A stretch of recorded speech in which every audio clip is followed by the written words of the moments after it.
All right, ladies and gentlemen, welcome back to the front porch of the 5518 cabin. We've got some extra special guests here, a really cool cabin chat coming at you right now. Who I have with me today, Steve and Marsha, are from the Pintler's Portal Hostel in Anaconda.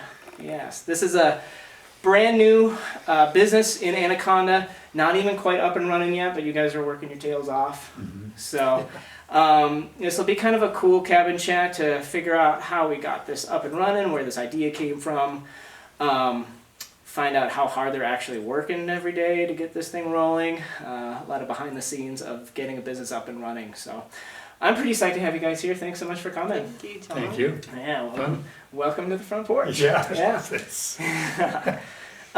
So you guys are not originally from Anaconda. Nope. Right? Nope.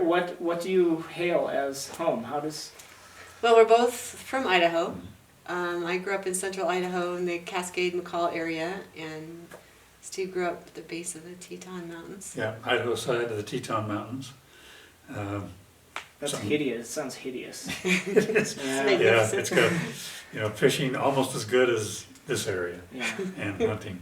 It's gorgeous. But what's common is we're both raised in mountains.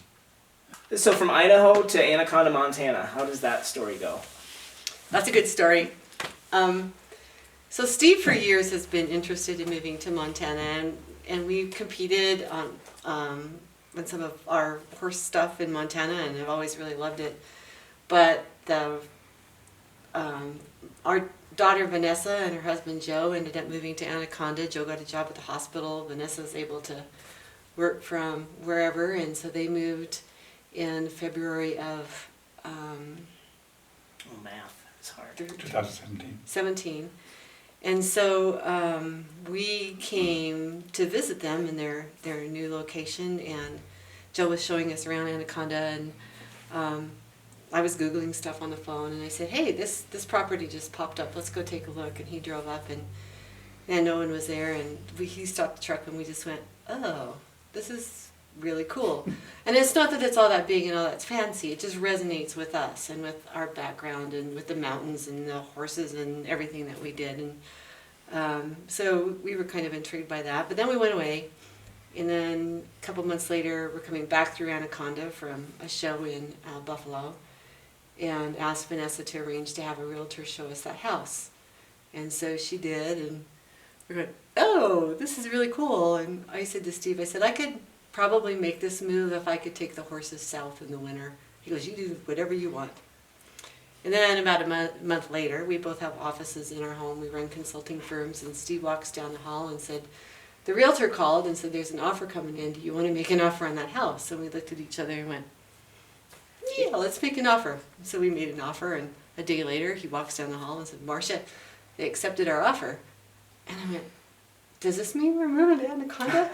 What it meant is we had 3 mortgages. There's always that side of these decisions. There was that side of it.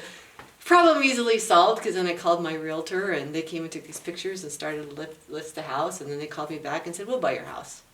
Oh, that works. So it was kind of meant to be at that point. Oh, there's so many. A little bit easier. So. Yeah. I think so. Because it's a big thing, I think, was when things just line up. It's almost like an intuition thing where it's like, this is almost too easy. That it's supposed to happen almost. Yeah, that's kind of been our story ever since that happened. Ever since we've been in Montana, and the whole hostel story, it's all just part of that. Okay, we'll do this. Taking an opportunity when it comes, sort of. Yeah. That you just can't seem to pass up the decision to do it is just right. And you just spur of the moment, and you do it. And well, that's a good segue, because I think the first time we met, you came bopping into the store here, and just chatted with me. And I remember my first thought was, I don't know this guy, but I like his energy, and I want to hang out with him for a little bit. And that's when we first started chatting about the hostel in Anaconda, and I hadn't heard about it at that time. You've got this cool idea in Anaconda, and Anaconda's doing some cool stuff right now. I was like, tell me more about this. So tell me more about how the hostel started. You didn't run hostels in the past or anything like that, did you? No. You got a New Zealand story. No. Was our first introduction to hostels. It was in New Zealand. We had gone there for a couple of weeks, and we didn't stay in a hostel. We just noticed a lot of young people in Rotorua, right, New Zealand, that had backpacks, and they were staying in a hostel, and talked to them, and kind of got familiar with the hostel then, and didn't think much of it, other than we were familiar with the hostel, and then Vanessa, our middle daughter, she traveled in Argentina and Spain and stayed in hostels, and so we learned a little more about hostels, but that's all we knew about hostels. But they're interesting, Anaconda's a mature community, and it's delightful to see younger kids come in there, younger people, not kids, but younger people. And the recreation is just incredible. And so that's kind of where we have evolved. Yeah, well, having observed that activity in New Zealand, and then having watched Vanessa have her hostel experience, and then moving to Anaconda, and first of all, you've just got this recreational mecca around you that's completely untapped in so many ways, and so much energy around it in certain areas. And then watching the hikers come in and out with the backpacks, and the bikes go up and down the highway, and all these people accessing that and trying to get there. It's just like, we should think about doing a hostel. I mean, really. Yeah, That was all this. I can see real easily how those dots get connected. Mm-hmm. So it's Yeah. almost another one of those, like, it's kind of just meant to Obvious. be. Yeah, right. Why isn't there one? Yeah, totally. Yeah. And we looked at buildings, looked at a lot of buildings, and like you, Anaconda, they're old. And a lot of them are big, they're huge, too big to renovate. And we ran into the Masons building in Anaconda. It wasn't on the market, but they were willing to sell it. They liked your vision for the hostel. They liked the vision of the hostel themselves, that it was going to be used for something and not just offices. And so they came up with a price, it was a good price, we thought, and then we sat around and we drank some wine one Sunday and said, are we really going to do this? Boy, wine helps, doesn't it? It does. Those decisions that are already made for you. Yep. Here we are. Right. Yeah. Yeah. Where's the Masons building, just for people not familiar? It's in between, it's 218 West Park in Anaconda. It's in between the liquor store and Hardware Hanks. Wow. And Wow, you did you hear that, folks? It doesn't get much better than that for a hostel. You can't miss those two Yeah. establishments. The word Pintler's Portal Hostel, how did that come to be? Well, it's Pintler's wilderness area, and portal, it's portal to the wilderness area. So let's call it Pintler's Portal Hostel, and we migrated beyond that. We even said, well, if this one's successful, maybe there's a Pioneer Mountains Portal Hostel. Yeah, And any hostel even along the Rocky Mountain front. And so we thought about how big this could actually be if this first one that we introduced into Anaconda is successful. Well, I really like how you guys already thought about the possibilities. I think that's pretty cool from a business perspective, that you don't want to start off limiting yourself. And it's just as something as simple as a name. Pintler's Yeah. Portal, that you can adapt that to different locations. Yeah. So I think that's pretty neat that you've already started to think about what's possible. Yeah.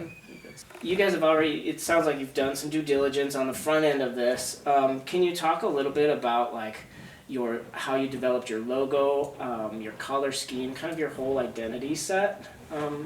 Because that's a big deal for startups, to get off and running on the right foot. So some of your thoughts on that? Yeah, so obviously we wanted to feature the Pintlers in some way.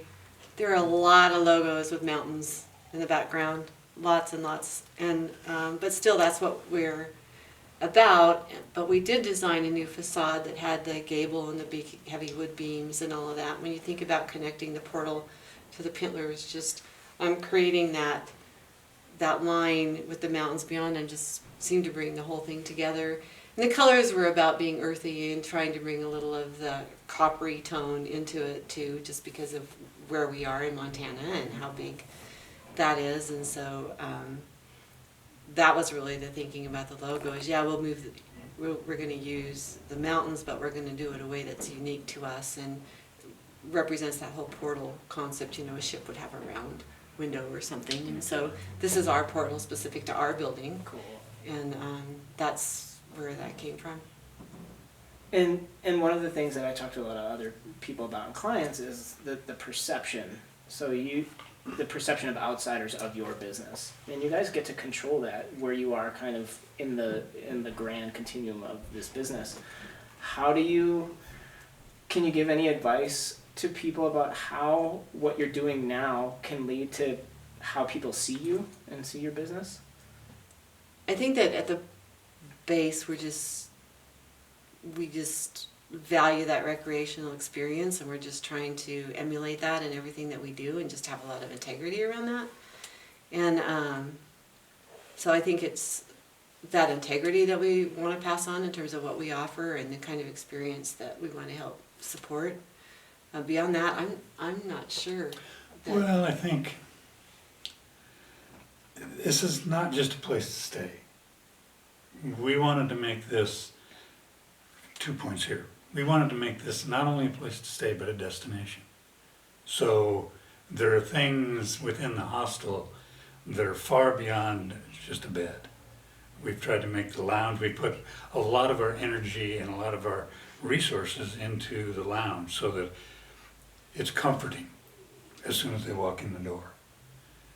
And the staffing, it has to be easily recognizable that they acknowledge the vision of the hostel as a destination and the recreation. So we're not just hiring people with technical skills, but we're hiring people with the same passion that we have and that our customers will have when they come to the hostel.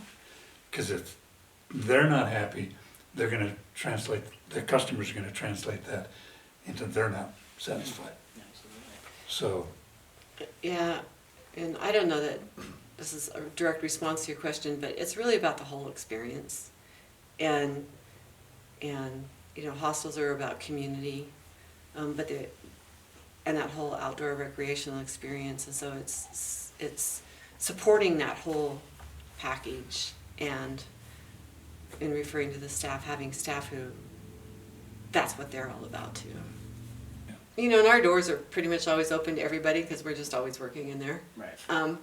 And people just stop by, or we invite people by, and there was a period of time when Steve was doing tours for folks who were curious. It doesn't take much for folks to get it, even if they've had no idea what it is. The folks who have some understanding of a hostel really embrace it, and there's a lot of enthusiasm for it in Anaconda, and we're really appreciative of that. But folks who come and ask and learn about it think, wow, that's a really cool idea. Mm-hmm. If folks have traveled to Europe or South America, or wherever, they get it. Mm-hmm. Yeah, they totally get it. That's good. Where are we in the renovation of the Masons building? I noticed you guys must have cleaned up. There's no paint anywhere. So this is the cleanest jeans I've got. I told Marsha, I said, I don't have anything clean I actually anymore. complained about that when we headed over there. I'd say we're 90%. Okay. You know, we have the lounge pretty much done, with the exception of some of the trim. The flooring should be finished in the entire hostel next week. There's just little components, you know, there's been a lot of delays, not just COVID, but COVID and Brexit and the frost in Texas that destroyed all the paint. The trickle-down effect is not frustrating at all. No, I can't imagine. and so, you know, and we've dealt with that. I mean, you as a business owner know that there are problems that come up daily, and you just solve them and get past it. But we plan on being open around July 1st. And you can say that on the record? We We just can say did. we Just did. we can say we plan on it by Sure. July 1st on the Yeah. record. But yeah, there's We're waiting on beds. yeah, beds are coming from London and they're supposed to be on the ship. So Walk me through it. What you walk into a first floor. Kind of give me the general like what's going on the first floor, the second floor. What are our layouts? Okay. Bedrooms, beds, bathrooms. You said you have a lounge. What can just describe the physical space for us? okay, you go in the main door and it's just kind of a little entry area. There's a window on the one side into the office where it's just accessible to staff when they're there. We've got an area set aside for some retail on the opposite side of that entry area, and so then you go through another couple set of big doors and there's a lobby, and we'll have a fireplace and some metal art with our wonderful logo on it, and a little coffee stand and a couple staff offices off to the left. But we've put in a suite of, which we're really excited about, of showers and restrooms and an ADA restroom off to that side too, which is kind of the feature of the hostel. You can come in and you have access to all of that stuff, and so we're excited about those. And then we have a room set aside just off the lobby that's either for staff, like workaway folks, which is a program we can talk about.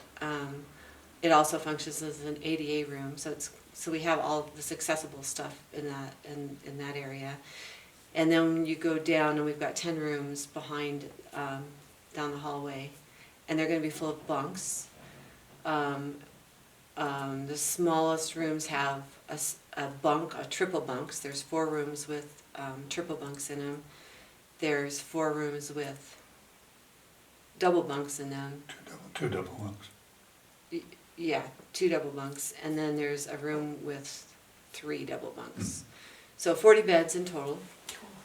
40 beds in total, and the bunks are what's coming from London, and they're designed with curtains, so that with the curtains that you can't see through. Privacy curtains, I guess. Yeah. And so that you can have your own complete private space, and within each one of those spaces we have an electrical outlet with USB and a light and a little shelf, so that you can really be in your little tiny little cubicle area and have your computer on the shelf and do your own little thing there, which is great. And you have privacy, and then there'll be lockers under the beds, so everybody would have their own locker and be able to lock up their space. And then some of the rooms will have a wall rack for bikes, so you can bring your bike in, hang it on the wall, be right in your room with you. And that's all really nice. The ceilings are 10-foot ceilings, so there's just lots of space in all of those rooms. And then the feature is you go downstairs and there's we're calling it a spike camp, and it's a kind of a multi-use room where we'll have classes or wine tastings or do some artwork, or this kind of just multi-use room that we're excited that we can offer to our clients in the hostel, but also to the community. And so we're pretty excited about that space. But then you go through these double doors, and there's this great big open lounge, which we've got murals on the walls, and we've got a section. We've got this kind of in pods. We've got like this office, library. I envision somebody sitting on the table there, sitting on the bar stool there and playing the guitar. We've got this going on over here. We've got a place with a TV. We've got a little section with a fireplace, and then we've got dining in the back. And then we've got a full kitchen in the back end that'll be available for anybody to use at any time. And a little couple sets of commercial washer dryers so folks can wash their clothes or whatever while they're there, and just really make that a community space. We're just really excited about that space, and that's part of what's unique to hostels, is that emphasis on community and getting to know people and kind of do your own thing together, and so it's ideal for that. And then out the back on either side we have a couple spaces. One side we're going to set up as dog kennels for people who want to bring their dogs, who travel with their dogs, and I think there's a lot of folks who do that. And the other side is kind of a patio, outdoor space with a grill and just hang out. And I'm literally Yeah. running through everything that I think a hostel needs, and you've checked Really? all of the boxes at the That's side of my head. awesome. Good. So, yeah, That's awesome. yeah, this is exciting. Where you at right now in the process? What are some of the challenges that you run into outside of like the shippings and stuff like that? Or is there anything that you wish you would have known a year ago? Wish we would have known a year ago. I think we've learned things that we didn't know we needed to know. Just simple example. I don't know how many times I've walked into a store, like 5518, and used my credit card or debit card, and it just happens. Now I'm looking at the back end of that. Like, there's a back end of this? Oh, yeah. You mean I don't just plug something in and this doesn't just happen? Yeah. And so things like that we're learning. That there's so many details that you don't even know what questions to ask. Right. So are there things we wish we'd have known? Yeah, everything. But it's just a process of discovery and learning and figuring it out. And that's just one simple. And that's also part of the Example. fun, though, a little bit too. Yeah. It's like It is. making Yeah. that commitment and owning it, and let's just figure it out as we go. Yeah, Yeah. it's a daily. Oh yeah. Yeah. Well, we've been around for 5 years. We've had our brick and mortar for 5 years. I've been designing for over 10, and I'm still figuring it out every single day. It's Yeah. not a secret. Yeah. So yeah, and it's something I enjoy, the problem solving, you know, the Yeah. evolution of where you started and where you are going. It keeps you involved with it, and you don't take anything for granted when you walk in the door every morning. What are some of the happy accidents that you may not have seen going into this endeavor? Yeah. So there were lots, but today it's just the staff that we've been able to bring on. We have always known that whoever we hire has to be as passionate about this as we are. And we have been fortunate enough to serendipitously, like other things happen, find a manager for the hostel whose goal in life is to manage a hostel. No way. And Wow. she actually wants to eventually open her own in Spain. But for now, Spain's Portals Hostel? Spain's portal hostel. Yeah, We exactly. mentioned that to her. Yeah. And she is over the moon, and we are over the moon, and that's what she wants to do. And then the other one that we've just finished the agreement today, is a resource from the area that everybody's going to know when we put it out there, but her whole mission in life is to facilitate that outdoor experience. And that's what she's going to be doing at the hostel, and going to be bringing in all these informational resources, and going to be a consultant to people who want to go out and do whatever, Valuable ski, resource, hike, yeah. climb, whatever. And we're just able to offer them an opportunity to do what they love to do. Yeah, that's great. And we are so lucky to have that. We're so lucky to have that. Well, there's no alternative, I don't think, when I'm thinking about hiring people here. You can't fake passion, and you just can't really fake knowledge. People can see right through that. And to have those two pieces is so valuable. Yeah. And it's authentic, and it provides such a resource. It's that's fantastic. 10 years from now, when we come back to this front porch, and we have the same conversation about whatever your business is then, what do you think we're going to be talking about? I think two things. I think what we really want to see for Pintler's Portal Hostel and Anaconda is that it's just a big part of the pulse of the whole community and the whole recreation area that's around there and everything that's happening, and it's just got a life of its own. And that's really what we want to see, that it just really raises up everything that happens there, and it's just integral to all of that, and integral to Anaconda itself as a community. And I can see that happen. That's going to happen way before 10 years. And that's going to happen. And then the next thing would be the sky's the limit. These portals can be everywhere along the Continental Divide Trail, where there's a community that supports that recreational vision and Has the components for recreation, and there's a lot of them. yeah, and they would all build on each other too. I mean, it's not just one point in time; it's everywhere. Yeah. Mhm. Yeah, I hope we're talking about the network of portals Yeah. that we have. Well, just imagine through hikers on the Continental Divide Trail. They're always looking for places to pick up packages, pick up mail, pick up supplies. You know, you can make estimates and talk to them and say, where would you like to have? Where's there a need? Yeah, Because there's obviously a need in Anaconda. yeah, there really is. So, I don't know, we'll see. I love seeing you guys light up when you talk about it. That's really neat to see. What makes you smile the most about Pintler's Portal? Just the adventure we've gone through. I mean, just, you know, I'm a geologist. I never did anything like this before.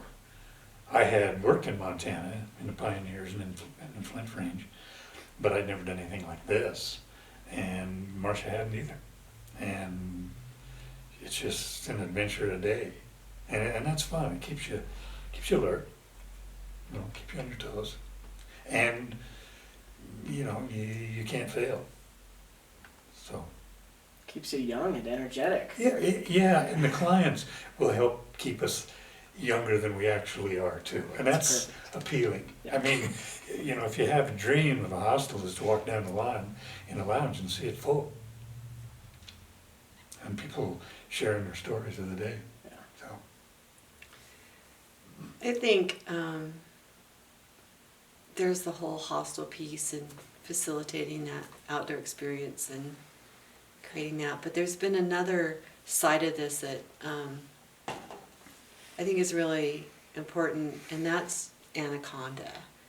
And the leadership in Anaconda and the support for new ideas and the synergy that's created around creating this recreational identity for Anaconda, which is, I think, because of its past, the focus has been on the Superfund aspect of Anaconda, which is an important part of its history, but there's also this whole world out there that Anaconda is a gateway community to. And so the Anaconda Local Development Center or Corporation, the county, the banks, First Montana Bank specifically, and the other younger people than us coming in and opening new businesses, and there are a lot of them coming in and either starting them or trying to start them, and that synergy over there right now is incredible, and it just gives me goosebumps to be